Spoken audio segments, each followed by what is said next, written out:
लात के देवता बात थोड़ी नहीं मानेंगे। तो दोस्तों एक ट्रिक है फंडामेंटल राइट याद करने का। So hello everyone, it's day 4 of my CGL preparation journey और आज मैं आप लोग को बताऊंगा फंडामेंटल राइट्स याद करने का सिंपल ट्रिक, जो एक बार अगर तुम याद कर लिए तो कभी नहीं भूल पाओगे। देखो भाई, बस ये एक नंबर याद कर लेना, 5 4 2 4 2 1। बस इस नंबर को याद कर लेना, बाकी फंडामेंटल राइट्स के सारे आर्टिकल तुम्हें याद हो जाएंगे और कभी तुम भूल नहीं पाओगे। तो देखो, फंडामेंटल राइट जो होते हैं 6 होते हैं, पहले 7 थे। एक को जो राइट टू प्रॉपर्टी था उसे हटा के लीगल राइट बना दिया गया है, आर्टिकल नंबर 300A में डाल दिया गया है। देखो, तो जो हमारे 6 राइट है वो पार्ट 3 में रखे गए हैं संविधान के, 12 से लेके 35 तक होते हैं। जो हमारा पहला राइट है राइट टू इक्वालिटी मतलब समानता का अधिकार। सेकंड है राइट टू फ्रीडम मतलब स्वतंत्रता का अधिकार। थर्ड है राइट अगेंस्ट एक्सप्लॉयटेशन शोषण के विरुद्ध अधिकार। और फोर्थ है right to freedom of religion धार्मिक स्वतंत्रता का अधिकार। फिफ्थ है कल्चरल एंड एजुकेशनल राइट। और लास्ट है राइट टू कॉन्स्टिट्यूशनल रेमेडीज मतलब संवैधानिक उपचारों का अधिकार। अगर तुम्हारे अधिकार को चिंता है तो इसी आर्टिकल को यूज करके तुम सुप्रीम कोर्ट में जा सकते हो। तो देखो, इसको याद कैसे करना है।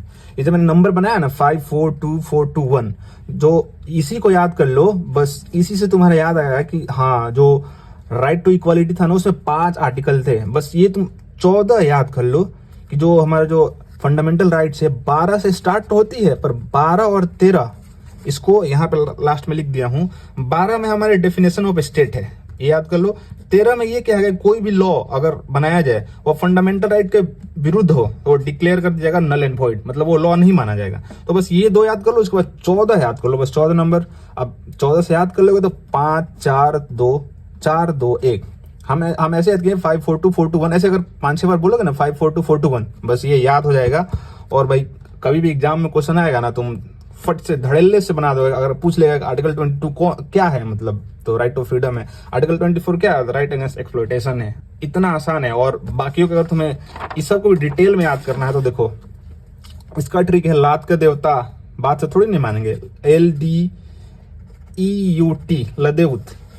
हमको तो भाई ऐसे ही याद होगा, बाकी तुम बताना क्या है।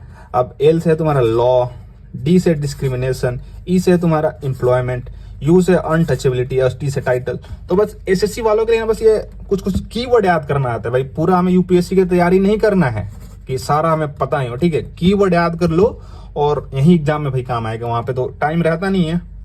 और बाकियों के भी बहुत आसान है भाई। इसका सैमरो है, इसका सबका आर्टिकल एकदम सबका ट्रिक है। और अगर चाहिए होगा तो बताना, उसका भी बना देंगे। बाकी आज के लिए इतना ही, मिलते हैं कल। धन्यवाद। In the background was the growing struggle between two great powers to shape the post-war world.